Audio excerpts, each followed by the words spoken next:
الحمد لله الذي كفى وسلام على عباده الذين اصطفى أما بعد فأعوذ بالله من الشيطان الرجيم بسم الله الرحمن الرحيم وذكر فإن الذكرى تنفع المؤمنين صدق الله العظيم وقال النبي صلى الله عليه وسلم سيأتي على الزمان لا يبقى من الإسلام إلا اسمه ولا يبقى من القرآن إلا رسمه مساجدهم عامرة وهي خراب من الهدى وعلماؤهم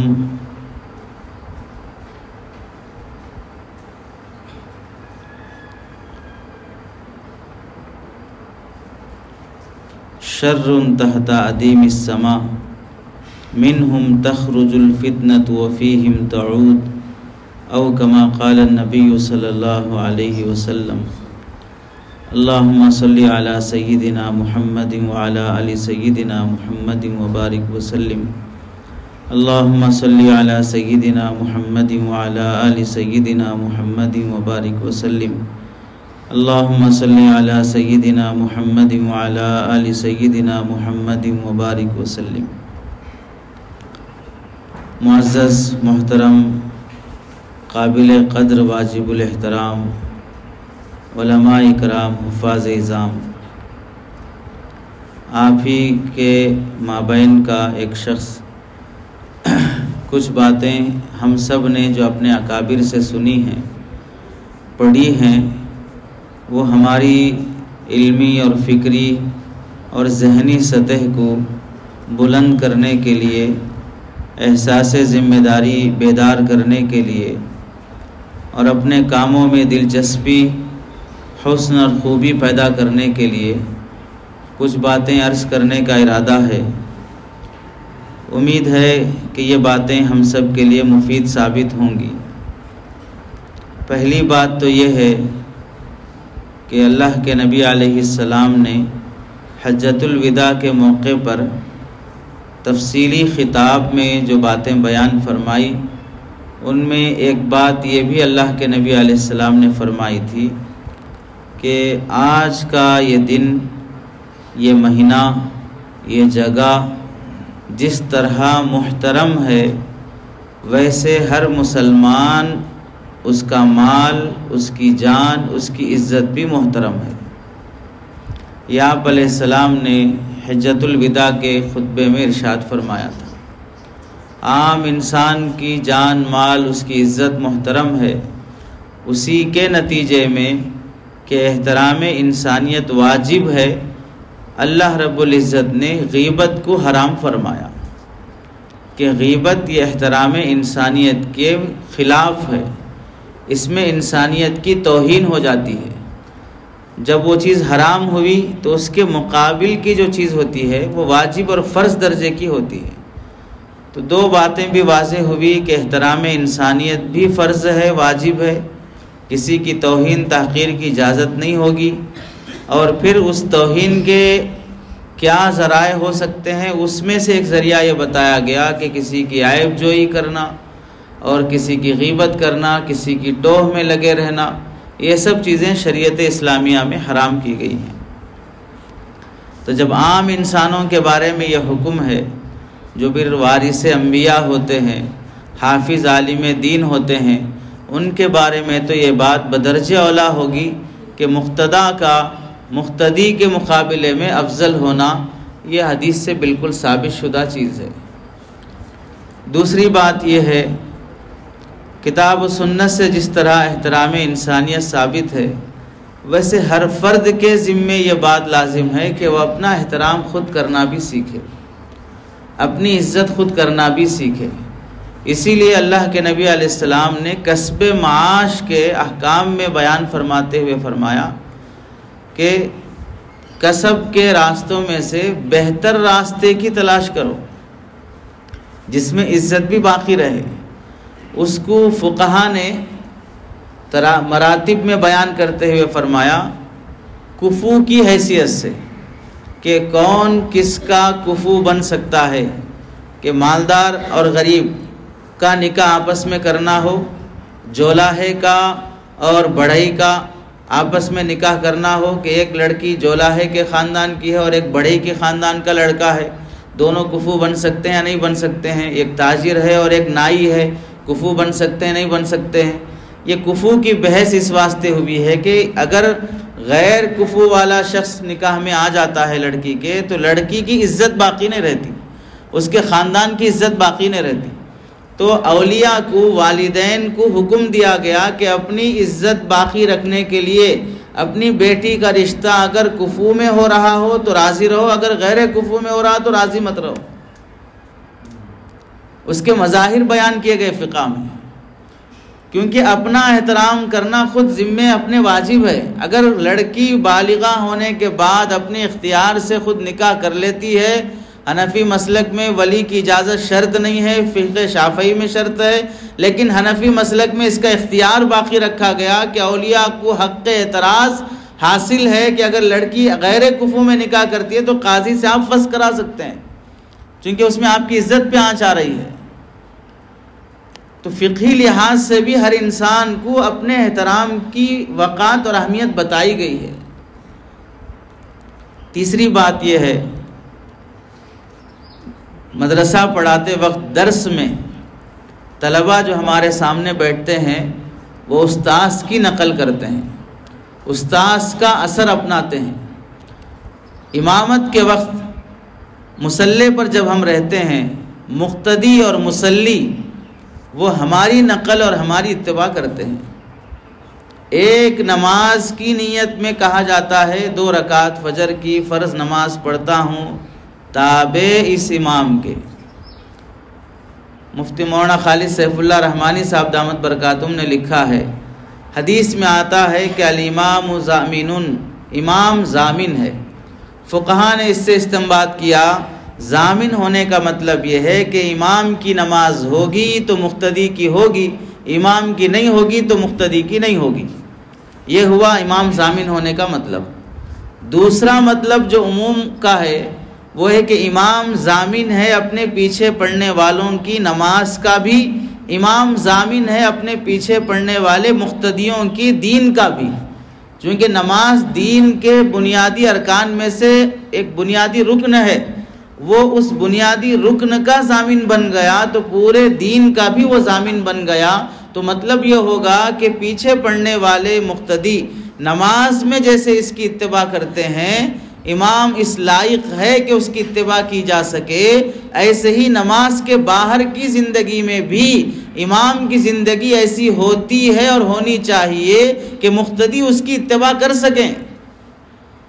جیسے نماز میں اس کی اتباع قابل لائق ہوتی ہے، قابل اقتداء ہوتی ہے، اس کا رکوع مقتدی کے رکوع سے بہتر، اس کا سجدہ مقتدی کے سجدے سے بہتر، اس کی قرات مقتدی کی قرات سے بہتر، ویسے ہی نماز کے باہر کی زندگی مقتدی کی زندگی سے بہتر ہوگی، اتباع سنت والی زندگی ہوگی۔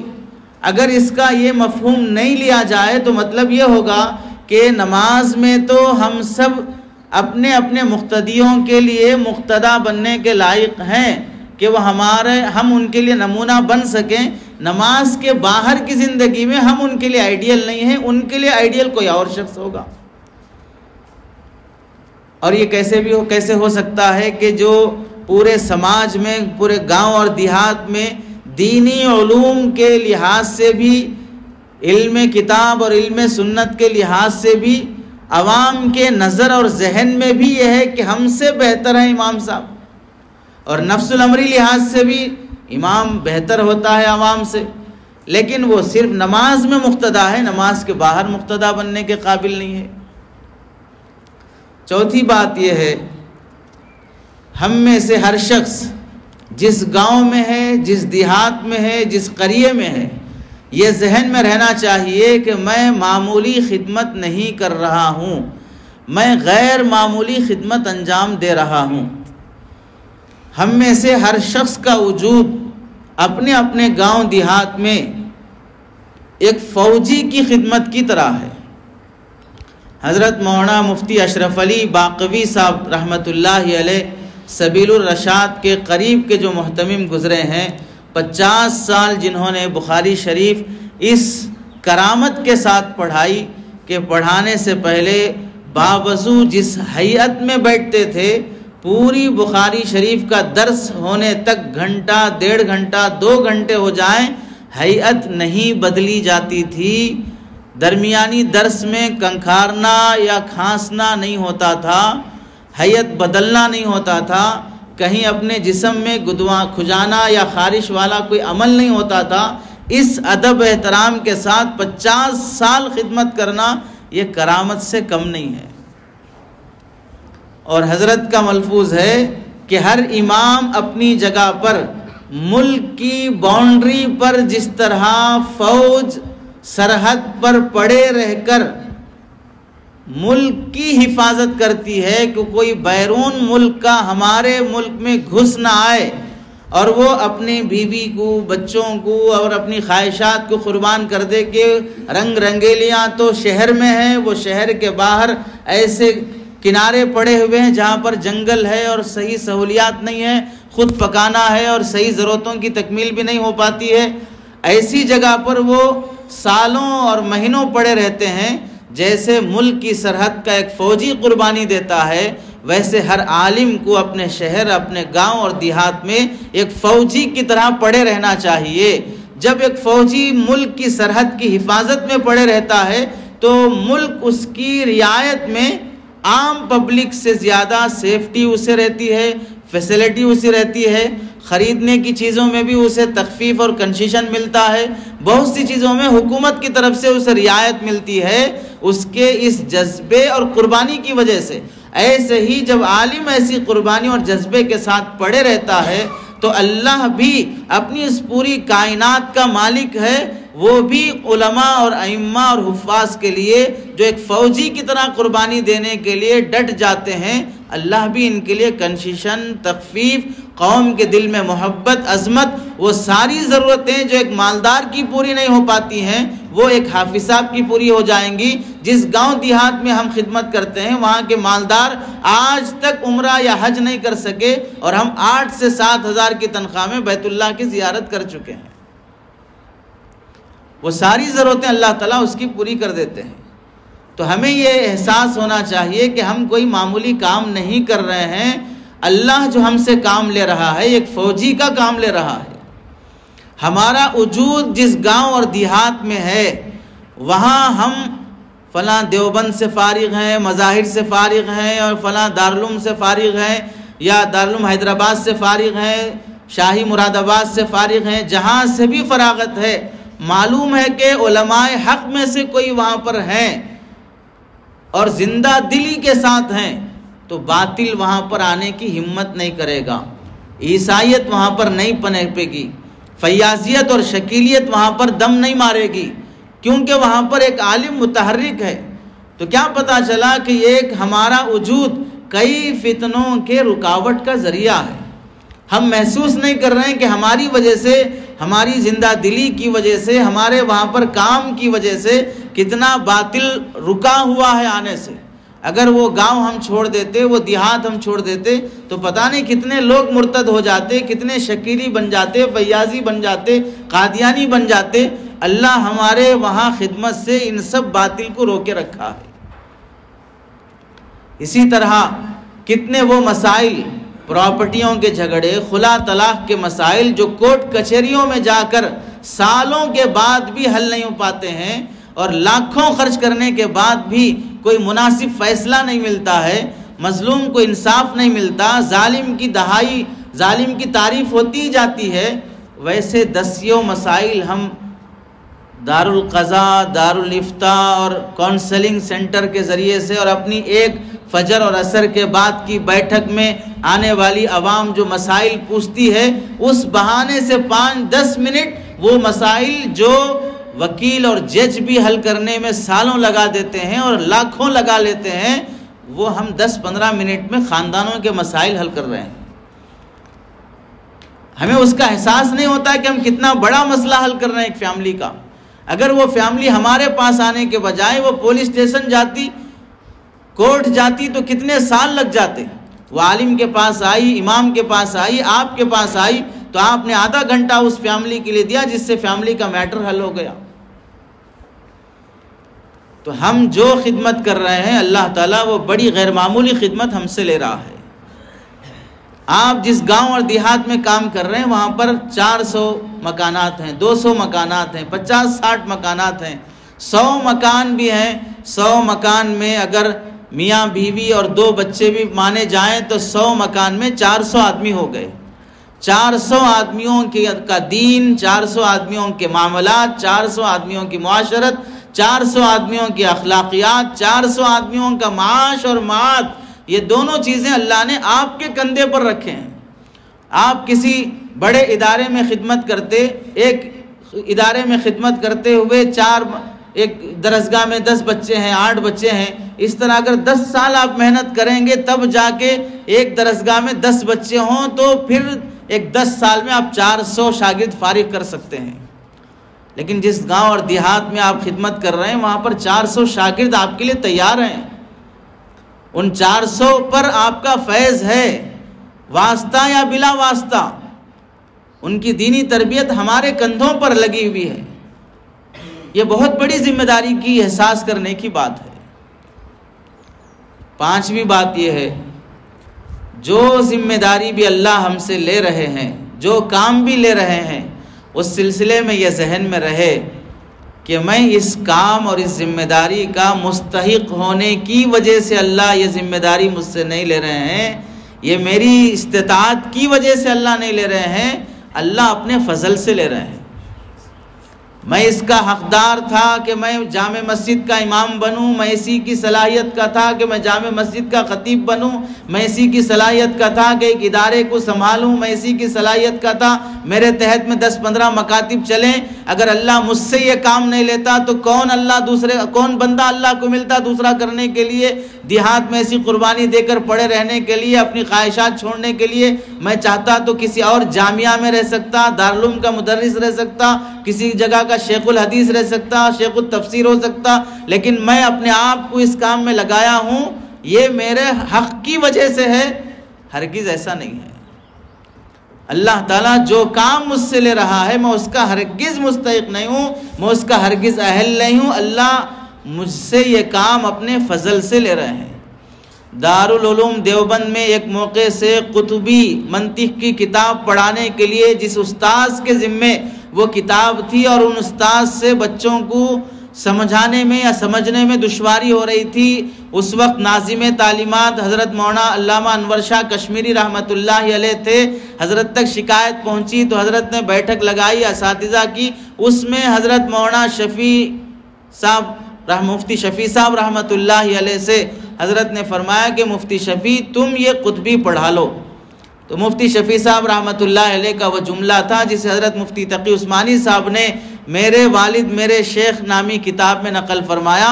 حضرت مفتی شفیع صاحب رحمۃ اللہ علیہ فرماتے ہیں کہ حضرت ویسے تو بندہ قاعدہ بغدادی پڑھانے کے بھی لائق نہیں ہے، آپ کی سرپرستی اور رہبری رہے گی تو بخاری بھی پڑھا لوں گا، میں فی نفسی قاعدہ بغدادی پڑھانے کے بھی قابل نہیں ہوں، آپ کی سرپرستی اور رہبری رہے گی تو میں یہ بخاری بھی پڑھا لوں گا۔ حضرت شیخ الہند رحمۃ اللہ علیہ جب دارالعلوم کی تدریس کے ساتھ ساتھ ریشمی رومال کی تحریک میں انگریزوں کی وجہ سے جیل جانا پڑا تو وہاں پر حضرت قاری طیب صاحب رحمۃ اللہ علیہ نے ایسے ہی مزاحاً یہ سوال فرمایا کہ حضرت دارالعلوم میں تو آپ بخاری پڑھا رہے تھے، اب یہاں پر کیا کر رہے ہیں جیل میں؟ تو حضرت شیخ الہند رحمۃ اللہ علیہ نے فرمایا تھا کہ یہاں قیدیوں کو قاعدہ پڑھا رہا ہوں، قاعدہ بغدادی پڑھا رہا ہوں، نورانی قاعدہ پڑھا رہا ہوں۔ تو مزاحاً حضرت نے فرمایا وہاں تو بخاری پڑھا رہے تھے، اب یہاں قاعدہ پڑھا رہے ہیں۔ تو حضرت شیخ الہند رحمۃ اللہ علیہ نے جو جملہ ارشاد فرمایا وہ ہم سب کے لیے مقصد کی طرف متوجہ کرنے والا جملہ ہے۔ حضرت نے فرمایا وہاں بخاری سے بھی اللہ کی رضا مقصود تھی، یہاں قاعدہ پڑھانے سے بھی اللہ کی رضا مقصود ہے۔ دونوں جگہ رضا الہی مقصود ہے، دونوں جگہ شہرت اور مشہور ہونا مقصد نہیں ہے، دونوں جگہ اللہ کی رضا مقصود ہے۔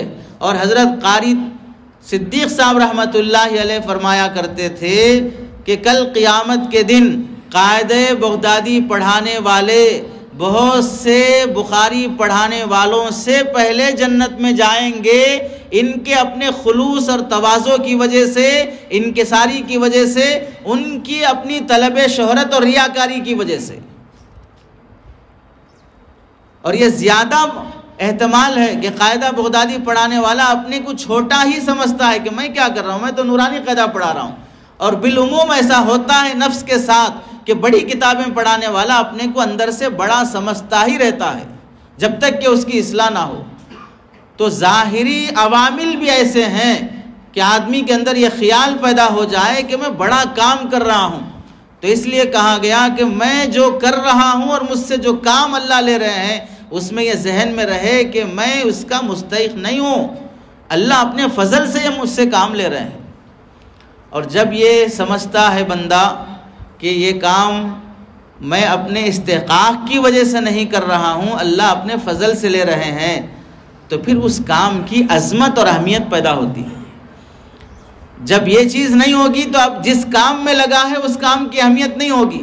اہمیت نہیں ہونے کی وجہ سے ایک تو وہ عوام ہیں جن کے نزدیک امامت کی، مکتب کی اور دیگر دینی خدمات کی بلکہ ادارے چلانے کی بھی اہمیت نہیں ہے، تو کیا اہمیت عوام کے نزدیک نہیں ہونے کی وجہ سے ہم مدارس، مکاتب، امامت سب چھوڑ دیں گے، کسی اور کو یہاں پر لا لیں گے؟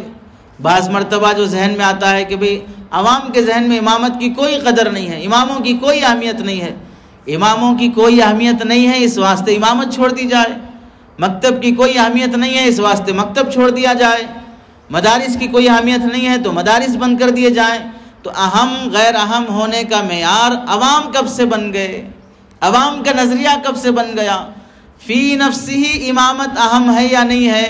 سرکار دو عالم صلی اللہ علیہ وسلم کی سنت متواترہ جب تک اللہ کے نبی علیہ السلام مدینہ منورہ میں رہے، حضر میں رہے، صحت مند رہے، اور پھر کسی قضیے میں جو قوموں اور قبیلوں کے درمیان میں صلح کرانے کی بات ہو ویسا پیش نہیں آیا، تو آپ کے علاوہ کوئی دوسرا شخص نبی کے مصلی پہ نہیں کھڑا ہوا۔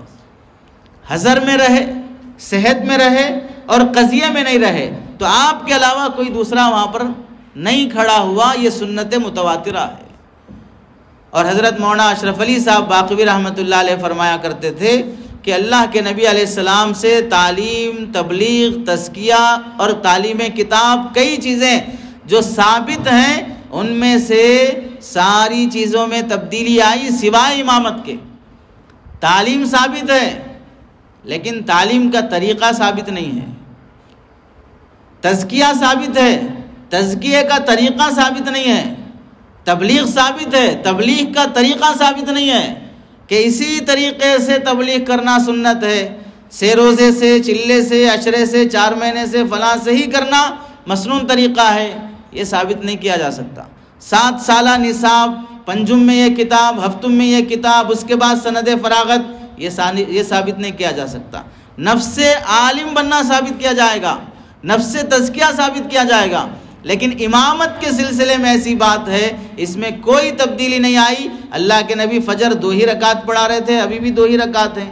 زمانہ ٹیکنالوجی کا ہو گیا، ترقی کر گیا، تو فجر میں 4 تو نہیں ہوئی کبھی بھی، اور فجر جہری تھی، ابھی بھی جہری ہے 1400 سال سے، کبھی وہ سری نہیں ہو پائی۔ ظہر اور عصر سری تھے، کبھی وہ جہری نہیں ہو پائے سوائے جمعہ کے۔ اور جو نمازیں جس کے ساتھ پہلے بھی طوال مفصل، اوساط مفصل، قصار مفصل ہی تھے، اب بھی وہی مسنون ہے، کسی چیز میں کوئی تبدیلی نہیں آئی ہے سوا جو امامت اللہ کے نبی سے چلی ہے۔ اللہ کے نبی علیہ السلام کے پاس ایک صحابی آئے اور آپ سے درخواست کی کہ یا رسول اللہ، اس حدیث کو علامہ ابن تیمیہ رحمۃ اللہ علیہ نے شرح العمدہ میں نقل کیا ہے کہ ان صحابی نے درخواست کیا کہ یا رسول اللہ میں کیا کروں، آپ مجھے رہبری فرمائیے۔ تو آپ علیہ السلام نے فرمایا کن امام قومک، اپنی قوم کے امام بن جاؤ۔ تو انہوں نے پھر سوال کیا رسول اللہ وہ نہیں ہو سکا تو؟ پھر آپ نے فرمایا کن امام قومک، اپنے قوم کا امام بن جاؤ۔ تیسری بار جب انہوں نے سوال کیا اگر یہ نہیں ہو سکا تو تو آپ علیہ السلام نے فرمایا کن مؤذن قومک، اپنے قوم کے مؤذن بن جاؤ۔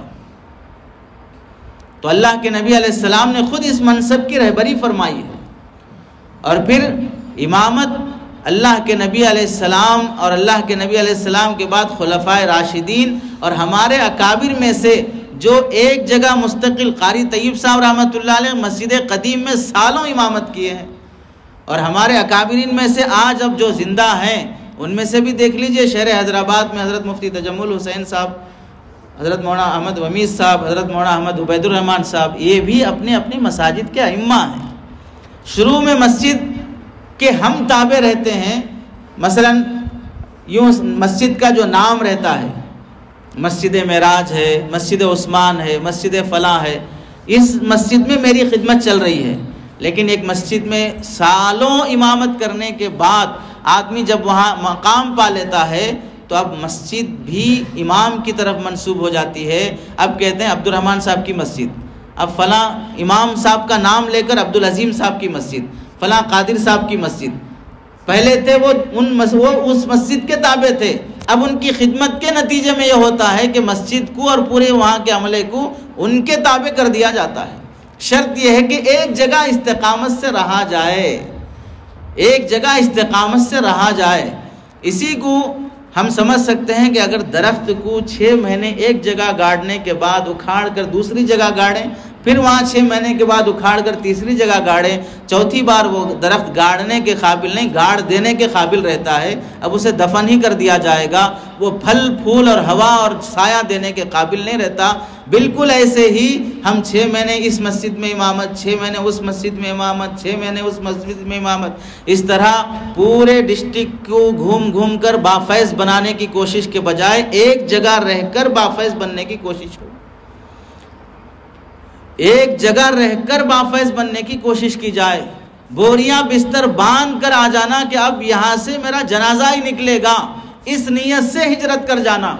ہمارے اکابر سے خدمت دین کی خاطر ہجرت ثابت ہے، خدمت دین کی خاطر ہجرت ثابت ہے، لیکن اس طرح کہ وہاں ضرورت ہے دین کی، لیکن اس طرح نہیں کہ وہاں مل رہی ہے راحت یہاں سے زیادہ۔ ہجرت کی بنیاد خدمت دین تھی، ہجرت کی بنیاد حصول راحت نہیں تھی۔ یہاں سے وہاں زیادہ فیسلٹیز ہیں، اس واسطے ہجرت کر کے جا رہے ہیں۔ ہمارے اکابرین میں سے جس کو جہاں بٹھا دیا گیا کہ آپ فلاں ایریا سنبھال لیجئے، آپ فلاں مسجد سنبھال لیجئے، فلاں ادارہ سنبھال لیجئے۔ چند سال پہلے سبیل الرشاد جانا ہوا، وہاں حضرت مولانا صغیر احمد صاحب جو اس وقت کے امیر شریعت ہیں کرناٹک کے، ان سے حضرت سے ملاقات میں ایک سوال یہ بھی کیا گیا، ہم نے پوچھا حضرت سے کہ حضرت آپ کا یہاں سبیل الرشاد میں کتنے سال سے خدمت ہے اور کیا سبب بنا اتنے سال یہاں پر جمع رہنے کا؟ تو حضرت نے کہا کہ ہمارا تقرر دارالعلوم میں ہو چکا تھا خدمت تدریس کے لیے، لیکن بڑے حضرت جس کے ہم شاگرد ہیں ان کا حکم تھا کہ آپ کو یہاں خدمت کرنا ہے، تو اس وقت سے لے کر اب تک ہم یہیں پڑے ہوئے ہیں۔ ایسے دسیوں قصے ہیں جس میں فلاں کا حکم ہو گیا کہ ہمیں یہاں پڑے رہنا ہے، وہ میرا مشیر ہے، میرا خیرخواہ ہے، میری بھلائی کے لیے مجھے یہ رائے دے رہا ہے، اب میں اپنے سے اس سے زیادہ میں نہیں سوچ سکتا، اپنی زندگی وہاں پر لگا دیے۔ اس کے بعد ہزاروں شاگرد، ہزاروں کی زندگیاں ایسے بدلی کہ اب جنازے گواہی دیتے ہیں کہ ان کی خدمت کیسی تھی۔ اب ہمیں بولنے یا ہمیں خود اپنی سوانح لکھنے کی ضرورت نہیں ہے، جنازہ بتائے گا کہ ہم کتنے خدمت گزار ہیں۔ تو جو خدمت اللہ ہم سے لے رہے ہیں، حضرت مولانا احمد خان پوری صاحب دامت برکاتہم بھی فرماتے ہیں کہ جو خدمت اللہ ہم سے لے رہے ہیں ہمارے استحقاق کی وجہ سے نہیں ہے، بلکہ اللہ اپنے فضل سے لے رہے ہیں۔ اور ایک بات بہت اہم یہ ہے، قرآن مجید میں اللہ رب العزت ارشاد فرماتے ہیں وَجَعَلْنَا مِنْهُمْ أَئِمَّةً يَهْدُونَ بِأَمْرِنَا لَمَّا صَبَرُوا وَكَانُوا بِآيَاتِنَا يُوقِنُونَ۔ اللہ تعالیٰ امامت کا وَجَعَلْنَا مِنْهُمْ أَئِمَّةً، امامت اور امام ہم انہیں بناتے ہیں جن میں 2 صفات ہونا ضروری ہے، اور ان میں سے پہلی صفت ہے لَمَّا صَبَرُوا، صبر ہو، وَكَانُوا بِآيَاتِنَا يُوقِنُونَ، اور یقین ہو. یہ دو چیزیں ہوں تو پھر اللہ تعالیٰ حقیقی امامت انہیں نواز دیں گے. اور حقیقی امامت کیا ہے؟ جسم کو فتح کرنے سے زیادہ آدمی دل کو فتح کر لینا. کہ بندہ جہاں پر ہم امامت کر رہے ہیں وہاں کی پبلک صرف اپنے آپ کو نہیں، اپنی پوری فیملی کو اپنے حوالے کر دے کہ آپ جہاں بولیں گے میرا بیٹا وہاں پڑھے گا، آپ جہاں بولیں گے میری بیٹی کی شادی وہاں پر ہوگی، آپ جو بولیں گے میں وہی بزنس کروں گا، دوسرا نہیں کروں گا. زندگیوں کے مشورے آپ سے کر کے چلتے ہیں لوگ. شرط یہ ہے کہ صبر ہو اور وہ یقین ہو. اللہ کے نبی علیہ السلام کی صفات میں سے ہے کہ اللہ کے نبی علیہ السلام کے ساتھ جب جب نو وارد جاہل کی جہالت بڑھتی جاتی، اللہ کے نبی علیہ السلام کا صبر اور تحمل بھی بڑھتے جاتا. اس کی جہالت جیسے جیسے بڑھتی جاتی، یہاں تک کہ مال غنیمت کے تقسیم کے موقع پر مانگنے کے لیے آنے والا بھی گلے میں چادر ڈال کر کھینچ کر یہ کہتا ہے کہ اے محمد انصاف سے تقسیم کرو. تو بھی اللہ کے نبی علیہ السلام غصہ نہیں فرماتے ہیں. لما صبروا، جب وہ صبر سے کام لیں گے. کوئی آدمی اس وقت تک بڑا نہیں بن سکتا جو اپنے چھوٹوں کے ساتھ شفقت سے رہنے تیار نہیں اور اپنے بڑوں کے ساتھ احترام سے رہنے تیار نہیں، اپنے ماتحت میں آنے والی علماء سے عوام سے محبت نہیں اور اپنے سے سینئر اور بڑے علماء کی قدر اور اہمیت نہیں ہے اور خود بڑا بننا چاہتا ہو. ظاہر سی بات ہے کوئی کسی کو بڑا ماننے کے لیے چھوٹا پہلے اس کے احسانات تلے دبا ہو تو پھر بڑا مانے گا. ہم چھوٹے کو اس کا احسان دینے تیار نہیں ہوں گے تو کوئی بڑا کیسے مانے گا. امامت دراصل دلیل خلافت ہے. اللہ کے نبی علیہ السلام کی وفات کے بعد صحابہ میں جب اختلاف ہوا کہ اب دوسرا خلیفہ کون بنے تو صحابہ نے حضرت صدیق اکبر کو جب چنا خلافت کے لیے تو صحابہ نے کیا دلیل میں پیش کیا کہ حضرت صدیق اکبر اب خلیفہ بننے کے قابل ہیں، لائق ہیں. تو صحابہ نے فرمایا جب ہم صدیق اکبر رضی اللہ تعالیٰ عنہ کی امامت پر راضی رہے نبی کی حیات میں، جو 17 نمازیں حضرت صدیق اکبر رضی اللہ تعالیٰ عنہ نے پڑھائی تھی، جب نبی کی حیات میں ہم نبی حضرت صدیق اکبر کی امامت پر راضی رہے تو اب ہم ان کی خلافت پر کیوں راضی نہیں رہیں گے؟ ہم ان کی خلافت پر کیوں راضی نہیں رہیں گے؟ تو امامت کو صحابہ نے دلیل خلافت بنایا کہ جو امام بننے کے قابل ہے وہی خلیفہ بننے کے بھی قابل ہے. اتنا بڑا منصب ہے جو اللہ تعالیٰ نے عطا کیا ہے. اور ایک جو بات جو ذہن میں ہونی ہے، ہم میں سے بہت سے ساتھیوں کے ذہن میں یہ بات رہتی ہے کہ گاؤں دیہات میں اچھا کام نہیں ہوتا، شہروں میں کام اچھا ہو سکتا ہے. گاؤں دیہات محدود جگہ ہے، اسباب بھی محدود رہتے ہیں، عوام کا ذہن بھی محدود رہتا ہے، تنگ نظری زیادہ رہتی ہے، وسعت قلبی نہیں ہوتی ہے، اسباب بھی ویسے مہیا نہیں ہوتے ہیں. اس واسطے گاؤں میں کام مشکل ہے، شہروں میں کام اچھا ہو سکتا ہے. یہ سوچ کر گاؤں در گاؤں سے پڑھنے کے لیے آنے والا طالب علم بھی شہر در شہر میں کام کرنا چاہتا ہے اور ویسے ہی ارادے رکھتا ہے، ویسی دوستیاں چاہتا ہے، ویسے ہی عزائم رکھتا ہے کہ اپنے اس گاؤں میں اپنے گھر کی جہالت ختم کرنے تیار نہیں، اپنی فیملی اور اپنے خاندان کی جہالت ختم کرنے تیار نہیں، شہر میں جا کر شہر والوں کی جہالت ختم کرنے کے عزائم میں جینا چاہتا ہے. یہ اتنی بڑی غلط فہمی ہے. اس کے ازالے کے لیے چند مثالیں ہم اپنے سامنے دیکھیں. کام کہاں زیادہ ہو سکتا ہے اور کام اب تک کہاں زیادہ ہوا ہے، اسے ہم ماضی کی مثالوں سے مستقبل کا فیصلہ کر سکتے ہیں. کیونکہ جو قوم اپنی ماضی کو نہیں یاد رکھتی وہ اپنا مستقبل بھی نہیں بنا سکتی ہے. آپ چند مثالیں دیکھیں کہ کام کہاں زیادہ ہوا ہے آج تک بھی. سب سے پہلی مثال جو کام کہاں پر ہوا ہے، اعظم گڑھ کا ایک علاقہ ہے مبارک پور. ابھی بھی وہ گاؤں دیہاتی ہے. وہاں کے علماء میں سے ایک عالم ہے مولانا صفی الرحمن مبارک پوری، اہل حدیث عالم گزرے ہیں، تحفۃ الاحوزی جن کی کتاب ہے شرح ترمذی، اور اس گاؤں کے عالم ہیں جو گاؤں میں رہتے ہیں جس کی آج بھی کچی سڑکیں ہیں۔ اور ایسے ہی مولانا عبد الرحمن مبارک پوری جنہیں نقیب الہند کہا گیا ہے، قاضی اطہر مبارک پوری رحمۃ اللہ علیہ، قاضی اطہر مبارک پوری رحمۃ اللہ علیہ، جن کی کتابیں آج بھی ایسی مستند ہیں کہ ان کا بدل کوئی لکھ نہیں سکا۔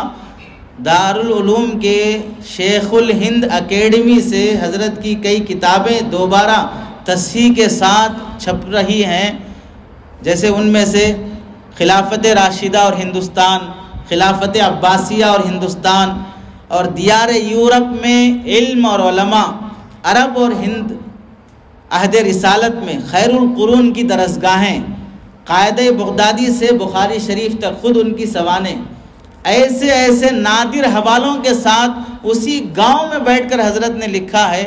اور حضرت کی سوانح میں خود یہ ہے کہ ہم گاؤں میں رہ کر ایسے نادر حوالوں سے جو کام کیا ہے تاریخ پر، سیرت پر اور دینی درسگاہوں پر، کہ دنیا یہ دیکھ سکتی ہے کہ گاؤں میں بیٹھا ہوا شخص کیسے پورے عالم کی تاریخ مرتب کر رہا ہے، پورے عالم کا جغرافیہ پیش کر رہا ہے، وہ دنیا آج بھی دنگ ہے۔ اور کہاں پر ہے؟ مبارک پور کے چھوٹے سے گاؤں میں بیٹھ کر وہ کام ہو رہا ہے۔ دوسری مثال علامہ یوسف قرضاوی رحمۃ اللہ علیہ، جن کا حال میں انتقال ہوا، عرب عالم دین ہیں۔ قرضہ یہ گاؤں کا نام ہے، قرضہ یہ گاؤں کا نام ہے۔ المحلۃ الکبریٰ اصل بستی ہے، اس بستی کا ایک چھوٹا سا دیہات ہے قرضہ۔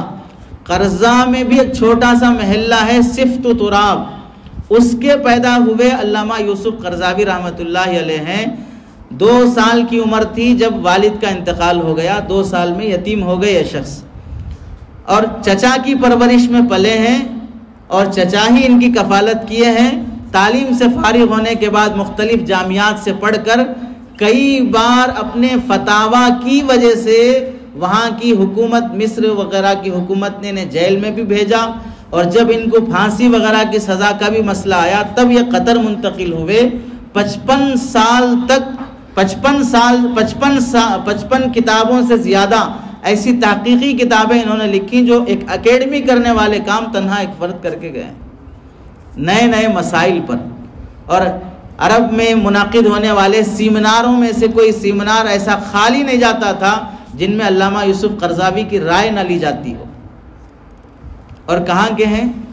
ایک چھوٹے سے گاؤں دیہات کے ہیں، اور یتیم بچہ ہے جو چچا اور ماں کی تربیت میں پلا ہے۔ اور عربی زبان میں ایسی کتابیں اور فقہ میں ایسا کام، تخصص فی الفقہ پر جو کام دوسرا شخص ایک اکیڈمی مل کر کر سکتی ہے۔ تیسری شخصیت شیخ علی متقی رحمۃ اللہ علیہ۔ فضائل اعمال میں جب ہم تعلیم کرتے ہیں تو بہت سی حدیثوں کے حوالے میں کنز العمال حدیث کا نام آتا ہے، تو کنز العمال کتاب کے مصنف شیخ علی متقی رحمۃ اللہ علیہ شیخ ابن حجر ہیثمی رحمۃ اللہ علیہ کے شاگرد ہیں، اور کہاں کے ہیں؟ بہار کے ایک علاقے کے ہیں، چھوٹے سے گاؤں کے ہیں۔ وہاں رہ کر انہوں نے کیسی کتاب لکھی، کنز العمال، کئی جلدوں میں مرتب، عرب ممالک سے یہ کتاب چھپتی ہے۔ اتنا گہرا مطالعہ تھا، اتنا کثرت مطالعہ تھا، کھانے کا وقت بھی پتہ نہیں چلتا، میں ناشتہ کیا کہ نہیں کیا، ظہرانہ کیا کہ نہیں کیا، مطالعہ جاری رہتا، چاروں طرف حدیث کی کتابیں لگی رہتی، مطالعہ آخری عمر میں بھی اتنی بیماری کی حالت میں بھی کہ پورا جسم اب سرد پڑ گیا، جسم کی حرکت ختم ہو گئی، سانس چلنے کا بھی اندازہ نہیں ہو رہا ہے کہ زندہ ہے کہ انتقال ہو گئے۔ تو ساتھی نے، شاگردوں نے، خادموں نے چاہا کہ اب حضرت کو مطالعہ سے اٹھا کر ایک چارپائی پر لٹا دیں اور وہاں ان کے دم نکلنے کا، سکرات کا جو بھی وقت ہے اس کا انتظار کریں۔ تو حضرت نے اس لڑکھڑاتی زبان سے ارشاد فرمایا، میرے آس پاس سے حدیث کی کتابیں نہ اٹھاؤ، میرا من کرتا ہے کہ جب میرا انتقال ہو تو حدیث کے مطالعے کی حالت میں میرا انتقال ہو۔ تو شاگردوں نے کہا کہ حضرت ہمیں پتہ کیسے چلے کہ آپ انتقال ہو گئے؟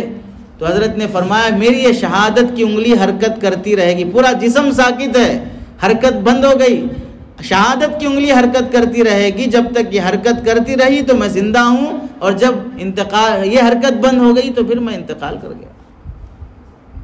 اور ایک گاؤں میں رہ کر کنز العمال جیسی حدیث کی کتاب لکھی ہے۔ چوتھی مثال شیخ علی طنطاوی رحمۃ اللہ علیہ، عربی ادب کے ایسے ماہر گزرے ہیں عرب میں، آج بھی عربیوں کو عربی ادب سکھانے کے لیے ان کی کتابیں درس میں شامل ہیں۔ شیخ علی طنطاوی رحمۃ اللہ علیہ، اس سے سب سے بڑی مثال ہم سب کے لیے حضرت تھانوی رحمۃ اللہ علیہ۔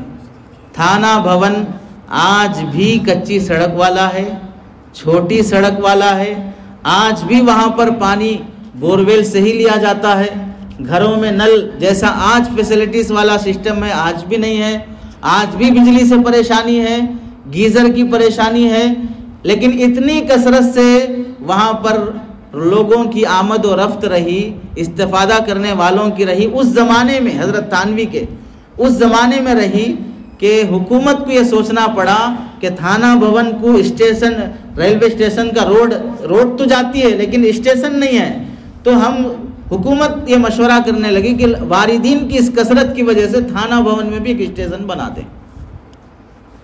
کہاں رہ کر کام ہو رہا ہے؟ ایسے کچے علاقے میں جہاں پر رکشے سے ہم جا سکتے ہیں، اپنی کار سے بھی جانا مشکل ہوتا ہو اس وقت میں، اب ایک کار جاتی ہو تو ٹھیک ہے کوئی بات نہیں ہے، لیکن اتنا بڑا کام مجدد ہونے کا، تصوف میں ہو، فقہ میں ہو، قرات میں ہو، تفسیر میں ہو، حدیث میں ہو، سیرت میں ہو، ایسی غیر متبادل کتابیں حضرت تھانوی رحمۃ اللہ علیہ نے اس گاؤں میں رہ کر کیا، اور حضرت کے ملفوظات میں بھی ہے کہ اللہ جو مجھ سے اتنا زیادہ کام لے رہا ہے اس میں میری دیہات کی یکسوئی کا بڑا حصہ ہے۔ یہ حضرت کا جملہ ہے کہ میری دیہات کی یکسوئی کا بڑا ہی دخل ہے، کہ دیہات میں ہوں اس واسطے یکسو ہوں، اگر شہر میں رہتا تو شہر کی گھما گھمی اور اس کے شور شرابے سے اتنا کام نہیں ہو سکتا تھا جتنا میں گاؤں میں رہ کر کر لیا۔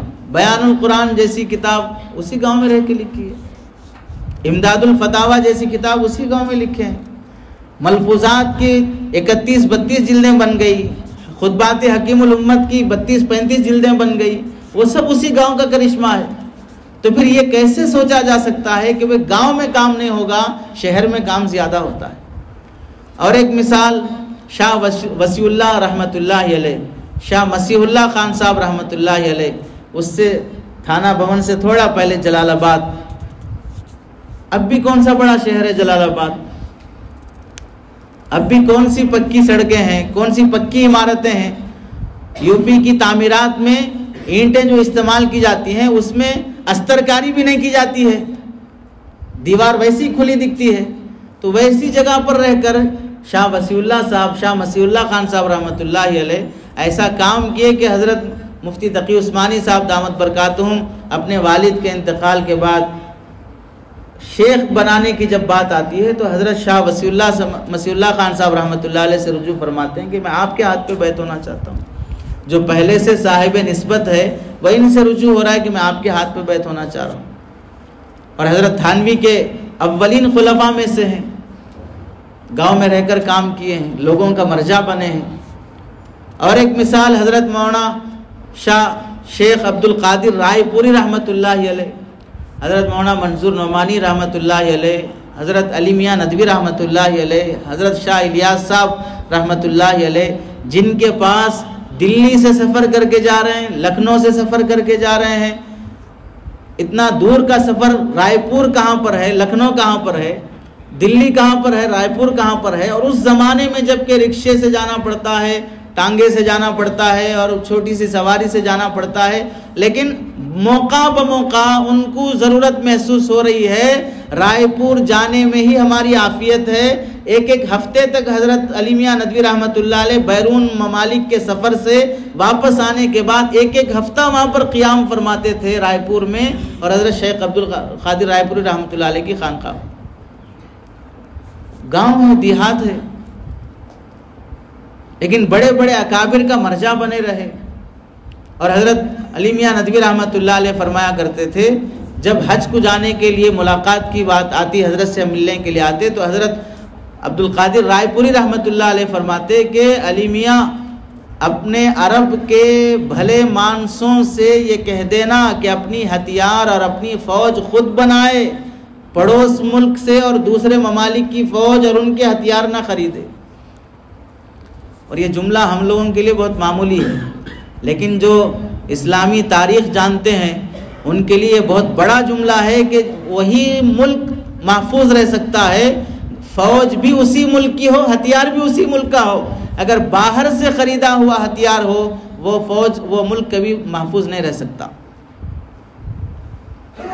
حضرت علی میاں ندوی رحمۃ اللہ علیہ فرماتے ہیں کہ ہم ملکوں کا سفر کرنے کے بعد جس نتیجے پہ پہنچتے ہیں کہ فلاں ملک کو یہ کام کرنا چاہیے، جغرافیہ پڑھنے کے بعد، حالات کا جائزہ لینے کے بعد، اور جب اس عبد القادر رائے پوری رحمۃ اللہ علیہ کی خانقاہ میں آتے ہیں تو ان کے جو جملے ہوتے ہیں، ان جملوں سے ہمیں تعجب ہوتا ہے کہ ہم جن نتائج پر اسفار کر کے تاریخ پڑھ کے پہنچے ہیں، ان نتائج پر یہ گاؤں میں بیٹھ کر ان نتائج پہ پہنچ گئے ہیں۔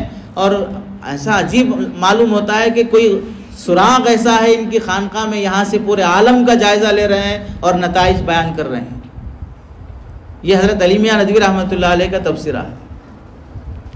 اور ایسے ہی دیکھیے مولانا رحمت اللہ کیرانوی رحمۃ اللہ علیہ، جنہوں نے اظہار حق نامی کتاب لکھی عیسائیوں کے خلاف، اور وہ کتاب جب عیسائی پادری نے پڑھا تو یہ کہا، یہ تبصرہ کیا کہ جب تک یہ کتاب اس دھرتی پر رہے گی اس وقت تک عیسائیت نہیں پنپ سکتی، عیسائیت نہیں پھیل سکتی۔ اور اس اظہار الحق کتاب پر حضرت مفتی تقی عثمانی صاحب دامت برکاتہم نے ترجمہ، اس کا مقدمہ لکھا، وہ مقدمہ بھی 200 صفحے کا مقدمہ لکھا۔ تو اس کتاب کے مقدمے کو پڑھ کر حضرت مفتی تقی عثمانی صاحب کا تبصرہ یہ ہے کہ میں نے تو اس کتاب کا مقدمہ لکھا، بس مقدمے کا یہ حال ہے کہ اس مقدمے کو پڑھ کر کئی عیسائی مرد اور خواتین جوڑے مجھے فون کرتے ہیں کہ ہم نے آپ کا مقدمہ پڑھ کے اسلام قبول کیا۔ تو اصل کتاب پڑھ کر کتنا عالم ہوگا پھر۔ کہاں بیٹھ کے لکھے ہیں؟ کیرانہ میں لکھے ہیں۔ وحید الزماں کیرانوی رحمۃ اللہ علیہ، القاموس الوحید جن کی ہم لغت کے لیے پڑھتے ہیں، اسی کیرانہ کے ہیں۔ تو یہ خیال رہنا کہ ہم گاؤں میں کام اچھا نہیں کر سکتے، ہم شہر میں رہیں گے تو اچھا کام کریں گے، یہ ہماری غلط فہمی ہے۔ زندہ دلی چاہیے، بلند حوصلے چاہیے، آدمی کی ہمت چاہیے، اسباب سے زیادہ کہ مجھے کچھ کرنا ہے تو پھر اس کے لیے گاؤں دیہات کوئی فرق، کوئی معنی نہیں رکھتا ہے۔ آدمی گاؤں دیہات میں وقت میں برکت بھی ہوتی ہے، یکسوئی بھی ہوتی ہے۔ گاؤں دیہات کی یکسوئی ہماری سستی اور غفلت اور کاہلی کا ذریعہ بن جائے تو پھر تو گاؤں دیہات میں واقعتاً کام نہیں ہوگا۔ گاؤں دیہات کی یکسوئی ہمارے لیے بلند ہمتی کا، بالغ نظری کا ذریعہ بنتی ہے تو پھر گاؤں دیہات سے بہتر کوئی جگہ نہیں ہو سکتی ہے۔ یہ ذہن سے نکال دینا چاہیے کہ گاؤں دیہات میں کام نہیں ہوتا ہے۔ گاؤں دیہات میں جتنے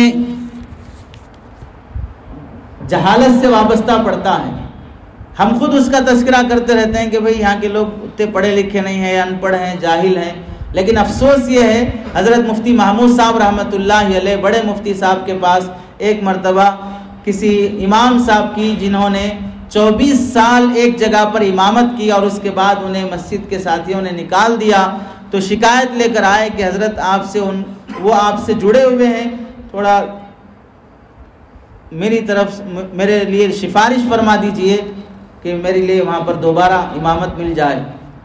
تو حضرت نے فرمایا کہ کتنے سال سے امامت کر رہے ہیں؟ 24 سال سے کر رہا ہوں۔ تو تمہیں جب نکالنے کی بات آئی تو پھر کتنے لوگ تمہارے ساتھ میں رہے ساتھ دینے کے لیے؟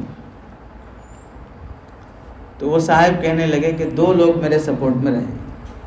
تو حضرت نے فرمایا کہ ٹھیک ہے، لاؤ کاغذ لکھتا ہوں۔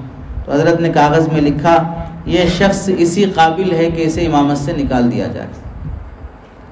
تو تو وہ کہنے لگے حضرت آپ بھی انہی کا سپورٹ کر رہے ہیں؟ تو حضرت نے فرمایا جس شخص کو 24 سال امامت کی ملے ہوں اور وہ 24 بندوں کو بھی تیار نہیں کر سکا، وہ اگر اور مزید 24 سال رہ جائے تو بھی کچھ نہیں کر سکتا ہے، وہ نکل جانے کے ہی قابل ہے۔ اسے ہم سمجھ سکتے ہیں کہ دیہات سے ہم جیسے آج یہاں تشریف لائے ہیں، اسی نسبت سے کسی اور کام سے ہم شہر جانا ہو تو ہمیں بے چینی لگی رہتی ہے کہ بھائی نماز پڑھانے کے لیے کوئی بندہ نہیں ہے، ہم یہاں آ جائیں گے تو کوئی نہیں ہے، صدر صاحب فلاں کریں گے، متولی صاحب فلاں کریں گے۔ یہ خوف کس وجہ سے رہتا ہے کہ ہماری غیر موجودگی میں عوام میں سے کوئی اس قابل ہم نہیں بنا سکے کہ میری غیر موجودگی میں وہ امامت کر سکے۔ 10 سال میں کوئی بندہ نماز میں امام بننے کے، نائب بننے کے میرے قابل نہیں رہا، تو میرے لیے ہر بار کی چھٹی میں پریشانی رہے گی، ہر بار کی رخصت میں میرے لیے پریشانی رہے گی۔ اور بنانے کی بات آتی بھی ہے تو صرف سری نماز میں آتی ہے، جہری نماز میں نہیں آتی۔ یعنی ہم یہ سمجھتے ہیں کہ بھئی سری نماز میں تو ہم چھٹی لے لیں گے تو کوئی بھی پڑھا لے گا، جہری نماز میں ہم چھٹی نہیں لے سکتے کیونکہ ہر کوئی نہیں پڑھا سکتا۔ مطلب کیا ہوا؟ سری نماز میں قرآن جیسے چاہے ویسے پڑھ لے، کون دیکھنے سننے والا ہے۔ جہری نماز میں چونکہ پیچھے عوام سنتی ہے، اس واسطے ایسے موقع پر ہم ہی رہنا پڑے گا، کوئی اور پڑھائے گا تو مناسب نہیں رہے گا۔ تو مطلب یہ ہوا سر کا قرآن الگ ہے، جہر کا قرآن الگ ہے، کہ سر کی غلطیاں معاف ہیں، جہر کی غلطیاں معاف نہیں ہیں۔ اور بعض مرتبہ تو ایسا بھی خیال آتا ہے ہمارے بعض ساتھیوں میں، شاید آپ حضرات میں خیال نہ ہو، بعض ساتھیوں میں خیال آتا ہے کہ مسجد میں عوام کم ہی آئے تو بہتر ہے، چونکہ جتنے آئیں گے وہ ہر کوئی نہ کوئی ٹوہ میں لگا رہے گا، کچھ نہ کچھ اعتراض کر کے جاتا رہے گا۔ اسی واسطے ائمہ حضرات کو خاص طور سے رمضان میں شکایت کی بات آتی ہے کہ عام دنوں میں تو عوام نہیں آتی زیادہ، رمضان میں زیادہ آتی ہے، اس واسطے ہر کوئی پریشان کرتے رہتا ہے، کم آئے تو ہی بہتر ہے۔ مطلب بے نمازی ہونے کی خواہش نہیں رہتی ہے، میرے مصلی نہ ہو، کسی اور کے مصلی بن جائے، میری مسجد میں نہ پڑھیں، کسی اور مسجد میں پڑھیں۔ یہاں پڑھیں گے تو بلا وجہ کے ٹو میں لگے رہیں گے، کہیں اور پڑھیں گے تو کوئی اور مبتلا ہوگا، میں محفوظ رہوں گا۔ آدمی مصلی پہ کھڑے ہو کر جتنی ذہن سازی کر سکتا ہے۔ آندھرا کے ایک علاقے میں قادیانی امام ایک گاؤں میں مسجد میں ٹی وی رکھ کر وہاں کی عوام کو اپنے پنجاب کے مرکزی علاقے سے لائیو وہاں سے نماز پڑھا رہا ہے، لائیو قرآن سکھا رہا ہے، پورا لائیو چل رہا ہے۔ تو وہاں کے ایک بڑے عالم صاحب ہیں، مفتی کریم اللہ صاحب، میلوی شہرم کے ایک استاذ تھے، اب ان کا اپنا مستقل ادارہ ہے، وہ اپنی جماعت کو لے کر پہنچے وہاں، امام صاحب سے بات کر کے، گاؤں والوں سے بات کر کے انہیں نکالنے کے لیے۔ جب ان گاؤں والوں کو پتہ چلا کہ فلاں لوگ آ رہے ہیں امام صاحب سے متعلق، تو گاؤں والے گاؤں سے باہر نکل کر باؤنڈری پر کھڑے ہو گئے اور اندر آنے نہیں دیے۔ کیا بات ہے ہمارے امام صاحب سے؟ آپ کو جو بات کرنا ہے ہم سے بات کیجیے، ہم آپ کو امام سے ملنے نہیں دیں گے۔ کیوں؟ وجہ کیا ہے؟ وہ قادیانی ہے اور وہ بددین ہے اور بے دین ہے، کافر بنا دے گا، پھر بھی عوام اس کا سپورٹ میں ہے۔ وجہ کیا ہے؟ پتہ یہ چلا کہ وہ امام صرف امام نہیں ہے، پوری بستی میں کوئی بیمار پڑ جائے عیادت کے لیے جاتا ہے، دوائی لا کے دیتا ہے، سبزی لا کے دیتا ہے، ان کی خدمت کرتا ہے، گھر گھر بچوں کو پڑھانے میں مصروف رہتا ہے۔ میت انتقال ہو جائے تو پوری تجہیز تکفین میں اپنے گھر کے فرد کی طرح کام کرتا ہے۔ چند دن اس نے ایسے کام کیے کہ اب پوری عوام اسے اپنا گھر کا فرد اور فیملی ممبر سمجھنے لگے، اس کا مذہب کون سا بھی ہو، لیکن امام صاحب ہمارے آدمی ہیں، ہم ان کا مذہب نہیں دیکھیں گے۔ اور حضرت مولانا عبدالقوی صاحب دامت برکاتہم بھی فرماتے ہیں کہ بھائی سلام کرنا تو سنت ہے، سلام کا جواب دینا واجب ہے، فقہ کا بھی مسئلہ ہے، لیکن اس سے ہم کو جو بات سمجھ میں آئی وہ یہ ہے، جب ہم ایک سنت نیکی دوسرے کو دیں گے تو دوسرے کی طرف سے وہ نیکی واپس لوٹ کر آنا واجب ہے۔ سلام جانا سنت ہوا، وہ واپس لوٹ کے آنا واجب ہوا، تو ایسی جو بھلائی ہماری طرف سے دوسرے کے پاس جائے گی وہ تو مسنون ہوگی، مستحب ہوگی، لیکن سامنے والے کی طرف سے وہ بھلائی لا محالہ واجبی طور پہ لوٹ کے آئے گی۔ پہلے ہم کچھ نوازیں، ہم کچھ دیں۔ حیدرآباد کے ایک علاقے میں ایک وہ عورت بیوہ جو پیٹ کے کینسر میں مبتلا ہے، اور وہ موت تک بھی بچوں کو پڑھاتے ہوئے انتقال ہوئی ہے. 100 بچے اس کے پاس صبح شام پڑھنے کے لیے آتے تھے. بیوہ خاتون ہے, انہی بچوں کے تھوڑے موٹے ہدیے سے گزارا چلتا ہے, کوئی دوسرا سہارا نہیں ہے. لیکن موت تک بھی اس نے 100 بچوں کا مکتب چلایا اور اسی پڑھاتے ہوئے ہی اس کے انتقال ہوا ہے. یہ خاتون 100 بچوں کا مکتب سنبھال سکتی ہے, تو میں 40 بچوں کا مکتب کیسے سنبھالوں؟ 20 بچوں کا مکتب مجھے کیسے سنبھالنا چاہیے؟ موریتانیہ اور صومالیہ کی عورتوں کے متعلق لکھا ہے کہ وہاں فقر و فاقہ اور غربت کی وجہ سے ایک وقت کا ہی کھانا ملتا ہے فیملی کے افراد کو. لیکن حال یہ ہے کہ ان خواتین کی تہجد نہیں چھوٹتی, ان خواتین کو قرات سبا اور اشرا میں مہارت ہے, ہزاروں عربی اشعار یاد ہیں, حافظہ ہیں, جھاڑو دیتے ہوئے وہ آدھا پون پارا پڑھ لیتی ہیں, اور اپنے گھر میں بچوں کو جماعت چہارم تک کی کتابیں خود پڑھاتی ہیں, پنجم ششم کے لیے مدرسے میں داخلہ کراتی ہیں, اور بچوں کو حافظ بنانے کے لیے تو مدرسے میں چھوڑنے کا تصور ہی نہیں ہے, مائیں خود بچوں کو حافظ بنا دیتی ہیں. اسباب کی کمی ہے, ایک ہی وقت کا کھانا ہے, میڈیا نہیں ہے, انٹرنیٹ نہیں ہے, قلت اسباب کے باوجود بھی, فاقے کے باوجود بھی عورتیں حافظہ بچوں کو خود بنا دیتی ہیں, عالمہ کا آدھا سلیبس بھی خود پڑھا دیتی ہیں اور بعد میں داخلہ کراتی ہیں. میرے مقابل میں وہ تو عورت ہے اور مجھ سے بہتر کام کر کے دکھا رہی ہے. حوصلے بلند ہو, ہمت بلند ہو. اسباب سے زیادہ آدمی اپنے جینے کے مقصد کی طرف متوجہ رہے گا تو اللہ تعالیٰ, جیسے حضرت مولانا عبد القوی صاحب دامت برکاتہ فرماتے ہیں, فنڈنگ سے زیادہ آدمی میں فیلنگ ہونی چاہیے, فنڈنگ سے زیادہ فیلنگ ہونی چاہیے, دھن سے زیادہ دھن ہونی چاہیے. آدمی میں وہ بھوت سوار ہو جائے کام کا, جیسے حضرت مولانا زکریا صاحب رحمۃ اللہ علیہ فرمایا کرتے تھے, اللہ نے جب بھی جس زمانے میں بھی کام لیا ہے وہ دیوانوں سے اللہ نے کام لیا ہے. کسی بھی فن کا دیوانہ بن جانا یہ کام کو آگے لے جانے کا ذریعہ ہوتا ہے. وہ شوق سوار ہو جانا. بچہ مکتب میں سبق نہیں سنایا تو استاذ کھڑا کر دیا, مرغا بٹھایا اور پھر سزا دیا, لاٹھی چلایا. ان سب کے بجائے ایک بات بنیادی طور پہ ہمارے ذہن میں رہے, ہم جیسے پڑھے ہیں ویسے نہیں پڑھائیں گے. ہم جیسے پڑھے ہیں ویسے نہیں پڑھائیں گے. ہم پڑھے ہیں استاذ کے مار کھا کے, سبق نہیں سنائے تو ناشتہ بند, سبق پارا نہیں سنائے تو زہرانہ بند, آموختہ نہیں سنائے تو عشائیہ بند, اور زیادہ ہوئی تو عصر کی چھٹی بند, اور زیادہ ہوئی تو جمعہ کی چھٹی بند. یہ بند کر کے نوٹ بند اور پھر ملک بند اور بھارت بند, اس طرح کے حالات سے حالات درست نہیں ہوں گے. جیسے پڑھے ہیں ویسے نہیں. استاذ مرغا بٹھایا, استاذ کرسی بٹھایا, استاذ جھکا کر ایسی جگہ مارا, نہ دیکھ سکتے نہ دکھا سکتے, ایسے منظر سے پڑھ کے آئے ہیں. جیسے پڑھے ہیں ویسے ہرگز نہیں پڑھائیں گے, بلکہ جیسے پڑھانا چاہیے ویسے پڑھائیں گے. جیسے پڑھانا چاہیے ویسے پڑھائیں گے, جیسے پڑھے ہیں ویسے نہیں پڑھائیں گے. کیوں؟ وجہ یہ ہے کہ پڑھانا ایک طریقہ ہے, نوعیت ہے, اور طریقہ اور نوعیت ثابت بھی سننا نہیں ہوتا ہے, منسوس نہیں ہوتا ہے, یہ مستحد بھی ہوتا ہے, ہر زمانے میں بدل سکتا ہے. پڑھانے کا طریقہ صحابہ سے, انبیاء سے ایک ہی طریقے کا ثابت نہیں کر سکتے کہ اس شاگرد وہاں بیٹھے, دو زانو بیٹھے اور پھر ڈیسک ایسا رہے, فلاں ایسا رہے, کتاب ایسی رکھے, کونی یہاں رہے. ہر زمانے کے لحاظ سے پڑھانے کا طریقہ بدلتا رہے گا, اور مار کر پڑھانے کا طریقہ وہ مردود ہو چکا ہے. اب مارنے والا بھی مردود اور مبغوض ہے, اب محبت اور پیار سے پڑھانے والا ہی.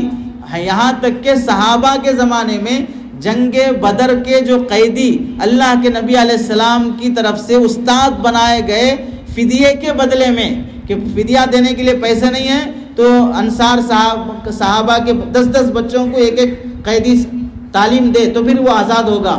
تو ان قیدیوں میں ایک قیدی ایک بچے کو پڑھاتے ہوئے مارا, اور بچے نے جا کے صحابی سے شکایت کیا, تو صحابی نے فرمایا اپنے قیدی ہونے کا بدلہ لے رہا ہے کمینہ, یہ لفظ استعمال کیا.